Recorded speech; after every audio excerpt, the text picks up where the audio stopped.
पहा आज आपण याच्यामध्ये प्रिपोजिशन हा टॉपिक पाहणार आहोत। तर आपल्याला या ठिकाणी काही नवी वर्गातील मुली येऊन in, into, on, onto, over, above याविषयी माहिती सांगतील की कोणतं प्रिपोजिशन कधी वापरायचं। तर या ठिकाणी इयत्ता 9वीच्या मुली। प्रिपोजिशन म्हणजे शब्दयोगी अव्यय। For example in, I am in the class. जेव्हा एखादी वस्तू च्यामध्ये असते तेव्हा इन वापरतात। Next preposition into, I came into the class.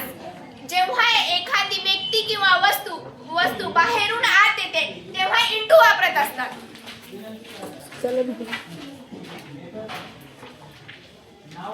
The next preposition on. For example, I am on the chair. म्हणजे एखादी वस्तू किंवा व्यक्ती जर पृष्ठभागाला चिटकून असते तेव्हा on वापरतात। Thank you. Next preposition onto, I am onto the chair. म्हणजे जेव्हा एखादी वस्तू किंवा व्यक्ती एखाद्या गोष्टीवर वरती असते तेव्हा ऑन टू वापरले जाते। Thank you. The next preposition is over.